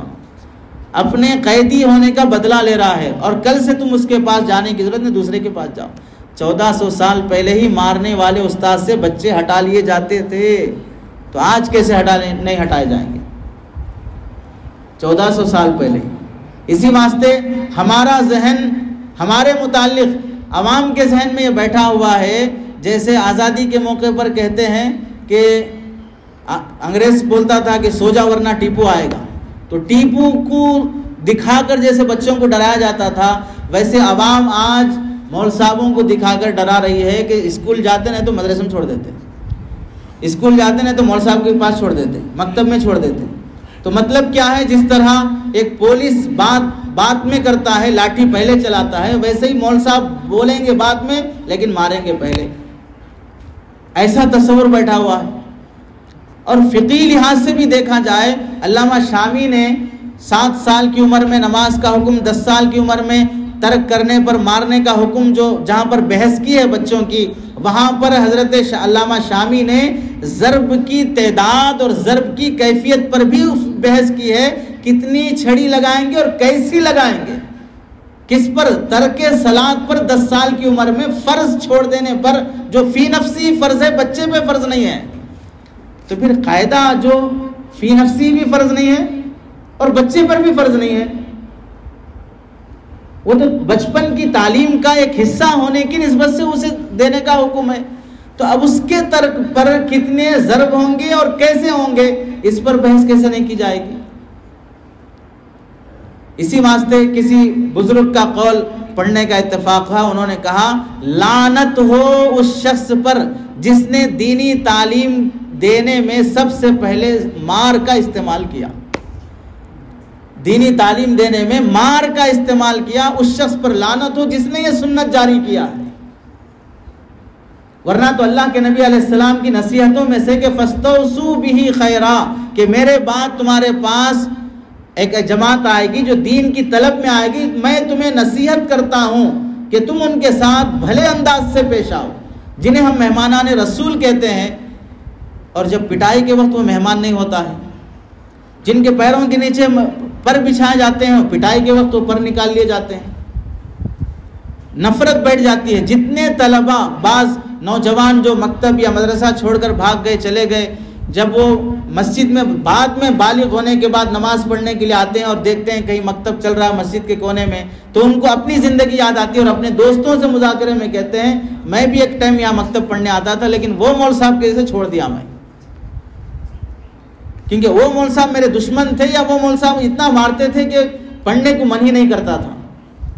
کئی بندے ایسے کہ ان کی محرومی کا پہلے ہی ہم جانتے ہیں کہ بھئی 2% بچے ہیں جو دین کا علم حاصل کر رہے ہیں، 98% تو وہ ان کے پاس ہیں، عیسائیوں کے، یہودیوں کے، ہندوؤں کی گودوں میں بیٹھے ہوئے ہیں، اور ان کے پاس تو بچہ مدرسہ اسکول آتا ہے تو ایسے ویلکم کیا جاتا ہے، ایسے سیلیبریٹ کیا جاتا ہے، اور ایسے اسے سراہایا جاتا ہے کہ بچہ شوق سے صبح صبح سردی میں اسکول اٹھ کے جانے کے لیے تیار ہے، اور یہاں اسے بکرے کے گلے میں رسی ڈال کر کھینچ کے جس طرح لاتے ہیں ویسے لایا جائے تو بھی بیٹھنے اور آنے تیار نہیں ہے۔ وجہ کیا ہے؟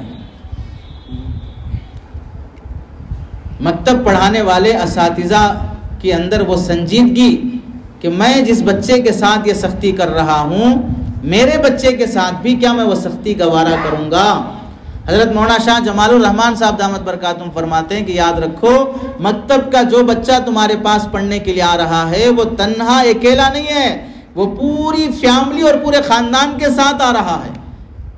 اگر تمہارے پاس سے وہ پڑھ کر آگے بڑھ گیا تو پورے خاندان کو سدھار لے گا، اگر وہ تمہارے پاس سے محروم ہو کے گیا پورا خاندان بگڑ جائے گا۔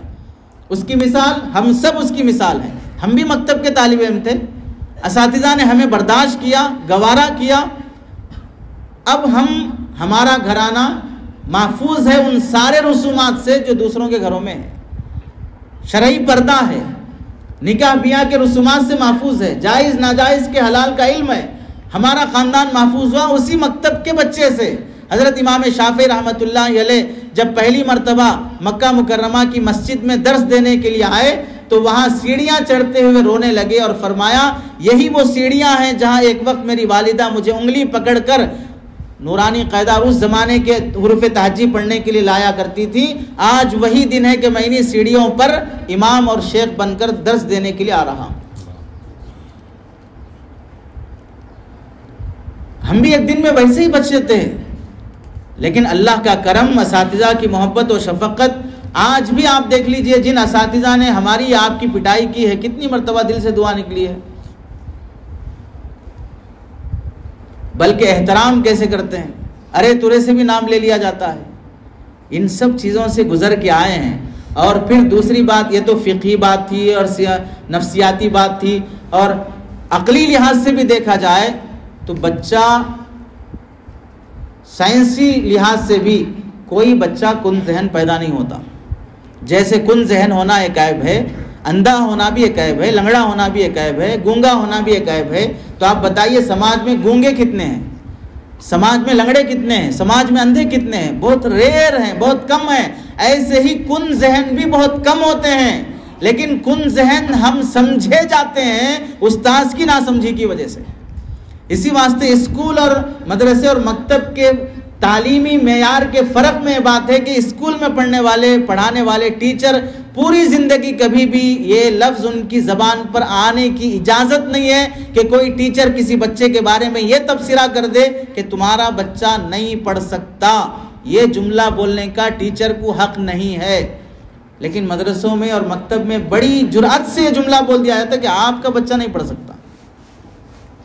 کیسے بول دیا جائے گا؟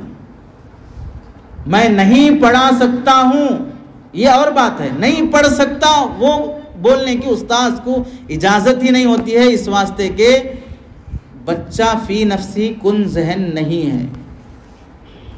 کن ذہنی عیب ہے، اور عیب دار چیزیں اللہ زیادہ نہیں پیدا کرتے ہیں۔ دسیوں مثالیں ہیں اس کی۔ میں کتنا طریقہ تعلیم بدل کر پڑھا سکتا ہوں، یہاں تک کہ حضرت مفتی سلمان منصور پوری صاحب دامت برکاتہم نے جو حیرت انگیز باتیں جو لکھی، عوامہ رحمۃ اللہ علیہ کے عربی کتاب کا جو ترجمہ لکھا ہے، اس میں ایک واقعہ نقل کیا۔ ایک استاذ نے اپنے بچے کو، اپنے طالب علم کو 10 بار 20 بار سبق سمجھایا، اور اس کے بعد بھی نہیں سمجھ میں آیا تو وہ شیخ کہنے لگے کہ بیٹا اگر میرے بس میں یہ ہوتا کہ میں اس سبق کو گھول کر تمہیں پانی کی طرح پلا دوں تو میں یہ بھی کرنے کے لیے میں تیار ہوں، اور 100 بار بھی تمہیں سمجھانے کے لیے تیار ہوں۔ اور ہمارے علاقے کے بعض ائمہ کے بارے میں ایک بزرگ سنانے لگے کہ ان کے پاس جب بچہ حفظ کرنے والا سبق نہیں سناتا ہے تو استاذ بچے کا ناشتہ بند کرنے کے بجائے اپنا ناشتہ بند کر لیتا ہے، پتہ نہیں میری کیا غلطی ہے کہ آج میرا شاگرد سبق نہیں سنایا۔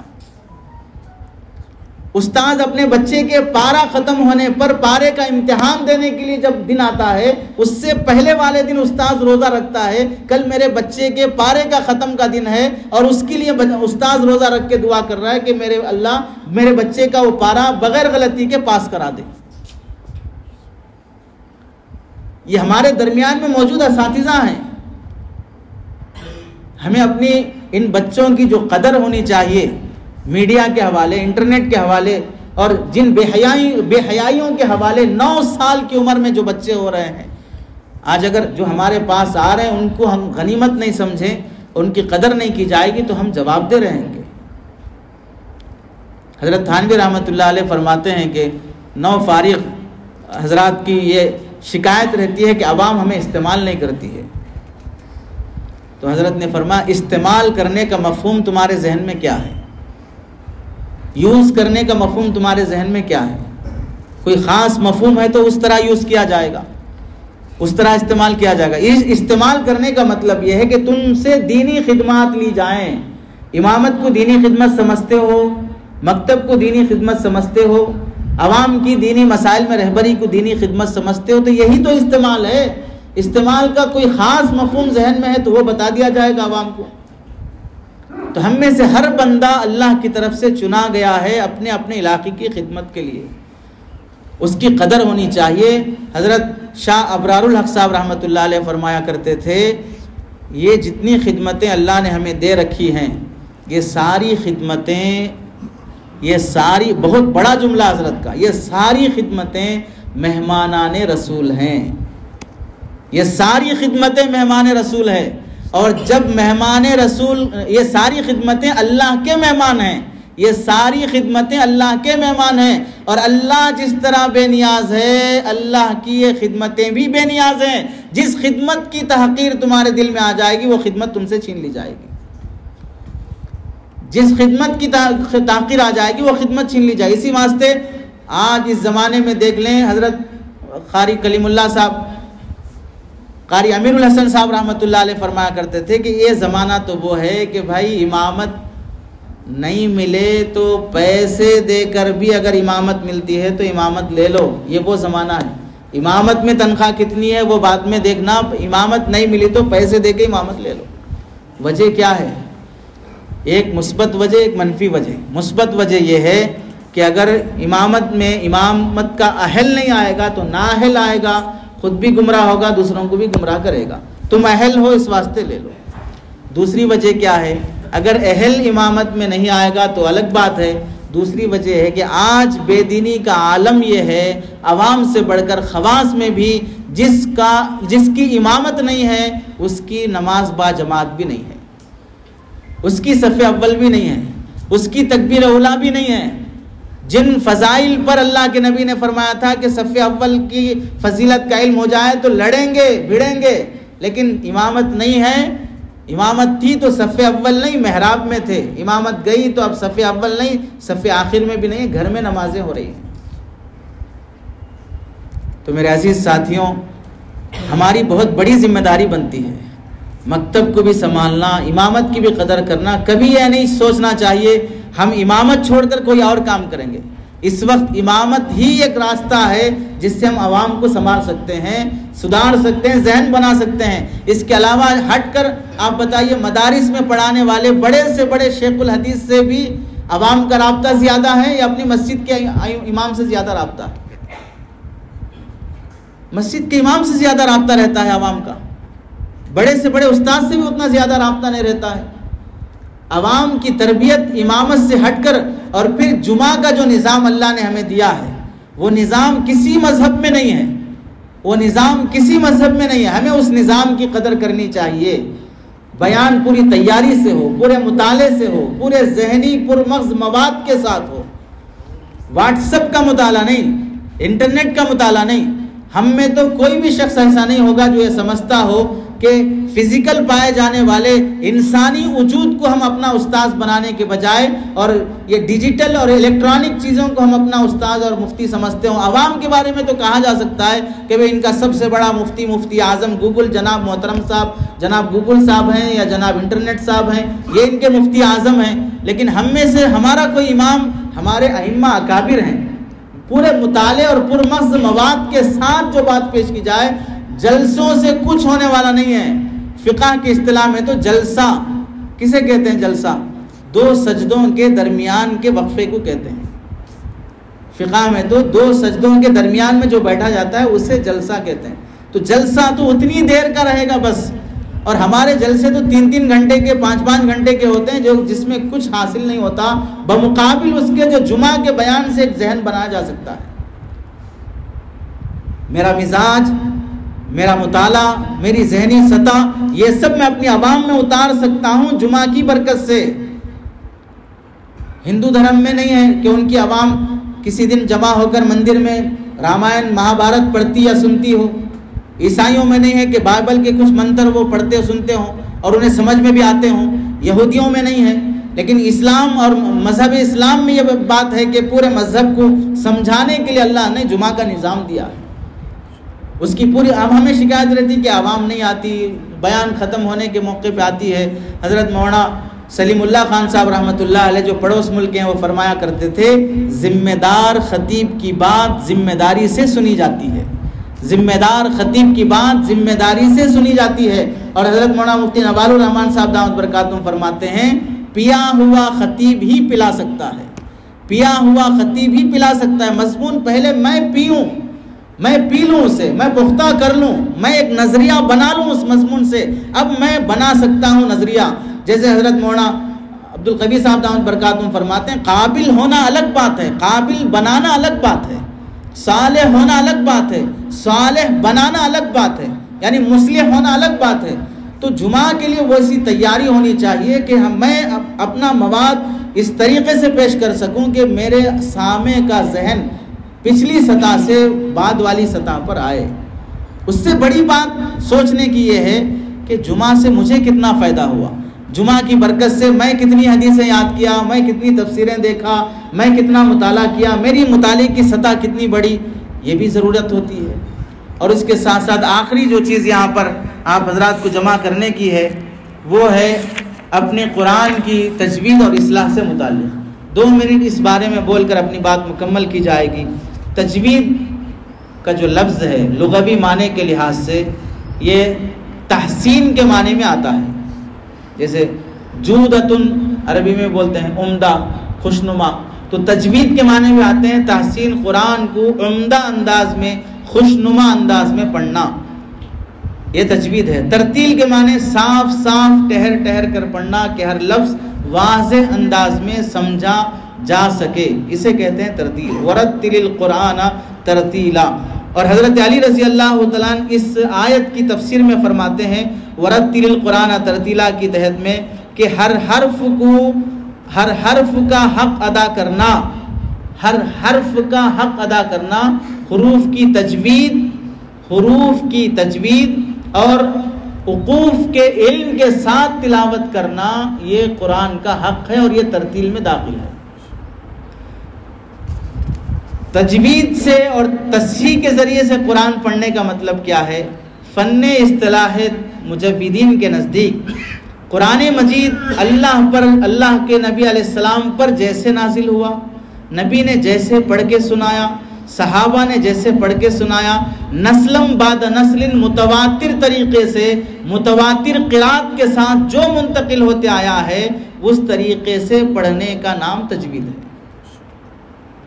اور تجوید سے پڑھنے کا حکم شریعت میں جو لکھا گیا ہے، بقدر استطاعت آپ علیہ السلام سے ثابت کیفیت مخصوصہ کی رعایت کے ساتھ تلاوت کرنا، یہ فرض عین ہے۔ کیفیت مخصوصہ کے ساتھ تلاوت کرنا یہ فرض عین کا درجہ رکھتا ہے۔ الاتقان فی علوم القرآن میں علامہ جساس نے اسے نقل کیا ہے۔ اور پھر دیکھیے علامہ جزری رحمۃ اللہ علیہ کے حوالے سے بھی کافی باتیں لکھی ہوئی ہیں کہ قرآن مجید کو تجوید اور ترتیل سے نہیں پڑھنا ثواب کے بجائے گناہ کا ذریعہ بن جاتا ہے، ثواب کے بجائے گناہ کا ذریعہ بن جاتا ہے۔ اور ہمارے اکابر نے اسے سمجھا بھی معنی کی تبدیلی لامحالہ ہو جاتی ہے۔ دیکھیے انگریزی میں ایک ہے لفٹ، دوسرا ہے لیفٹ، الفاظ میں کیا فرق ہے؟ اعراب میں فرق ہے، ایک ہے لیفٹ دوسرا ہے لفٹ، ایک معروف ہے دوسرا مجہول ہے۔ اگر ہم لیفٹ پڑھیں گے الگ معنی ہے، بائیں طرف، لفٹ پڑھیں گے تو سیڑھی کے معنی میں ہے، ہیلپ کرنے کے معنی میں ہے۔ تو اگر کوئی معروف اور مجہول میں فرق کر لیتا ہے، اب کوئی آدمی لفٹ سے چڑھ کے آیا، کوئی بندہ پوچھا حضرت آپ کیسے یہاں تشریف لائے، تو کہنے لگے میں لیفٹ سے آیا ہوں، تو انگریزی داں کہے گا لیفٹ نہیں ہے لفٹ ہے حضرت، وہ خود اصلاح کر دے گا۔ تو انگریزی زبان والے کو لیفٹ سے لیفٹ اتنا معروف مجہول گوارا نہیں ہے، کیونکہ معنی بدل جاتا ہے۔ تو اللہ کو کیسے گوارا ہوگا کہ اس کا قرآن جیسے ویسے بدل کر پڑھا جائے؟ حضرت شاہ ابراہیم صاحب رحمۃ اللہ علیہ بارہا فرمایا کرتے تھے کہ جو قرآن آپ پڑھ رہے ہیں وہ قرآن وہ تو نہیں ہے جو رسول اللہ پہ نازل ہوا، یہ تو کوئی اور قرآن دکھ رہا ہے۔ حضرت مولانا احمد عبید الرحمن صاحب آج بھی فرماتے ہیں، اس نشست کے لائق تو حضرت ہی تھے کہ حضرت فرماتے ہیں کہ آج بھی جب لکھنؤ سفر ہوتا ہے تو میں حضرت کلیم اللہ صاحب کے پاس میں سورہ فاتحہ پڑھ کے سناتا ہوں، آج بھی میری یا اور زیر کی حرکت میں تھوڑا سا فرق ہے کہ ایاک نعبد میں یا اور حرکت میں امالہ کیسے ہونی چاہیے، بین بین قریب اور بین بین بعید کا جو قاعدہ ہے اس میں تھوڑی سی ابھی بھی کمی باقی۔ کون فرما رہے ہیں؟ جو کئی اداروں کا سرپرست ہے، ان کو اس بات کی اہمیت سمجھ میں آ رہی ہے کہ بھائی یہ چیزیں ہونی چاہیے۔ اب دیکھیے انگریزی میں ہے ٹیسٹ، دوسرا ہے ٹیسٹ، دونوں میں فرق ہے۔ جہاں کھینچنا نہیں، بھائی حرکت ایک الف کے بقدر ہے، اگر کھینچ دیا تو ٹیسٹ اور ٹیسٹ دونوں میں فرق ہے۔ پکی ہوئی چیزوں کا ٹیسٹ ہوگا اور پیشاب وغیرہ کا ٹیسٹ ہوگا، اب اگر ڈاکٹر کے پاس جانے کے بعد اپنا پیشاب دے کر کے ڈاکٹر صاحب اسے ٹیسٹ کیجئے، بہت ہی معنی بدل جاتا ہے. جہاں کھینچنا نہیں چاہیے وہاں کھینچ دیے، تو اگر ڈاکٹر ہولا ہوگا تو وہ بھی کھینچ کے لگائے گا. جس طرح الفاظ میں یہ رعایت ہوتی ہے دوسری زبان میں، بالکل اسی طرح عربی زبان کی بھی اصطلاح اور تجوید کے لحاظ سے بھی رعایت ہونی چاہیے. تو کئی وجوہات سے بھی اس کی رعایت ہم پر ضروری ہے. تو آج کا جو پروگرام بہت سے مقاصد کے تحت میں کافی ذمہ داریاں سامنے آئی ہیں، اس میں ایک اہم ذمہ داری یہ بھی ہے کہ اپنے قرآن کی درستگی کی ہمیں کوشش کرنی چاہیے.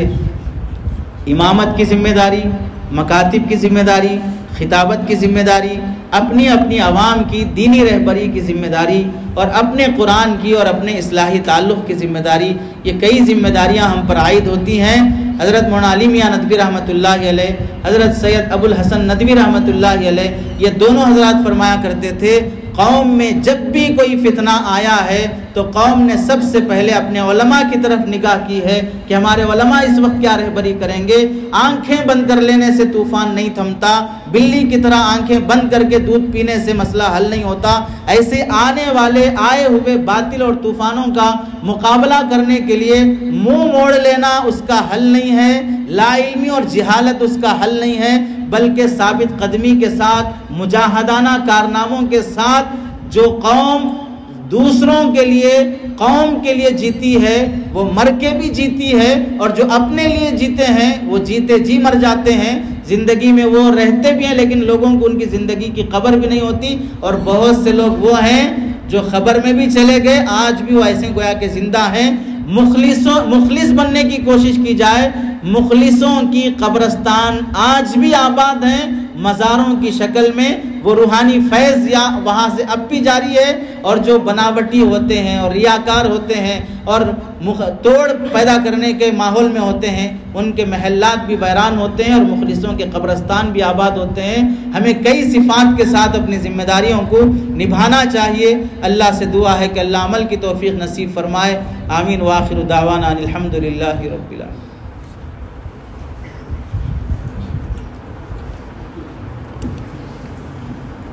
جزاک اللہ احسن الجزا. ہم بہت مشکور ہے مفتی عبداللہ صاحب کے کہ بہت سی مصروفیات کے ساتھ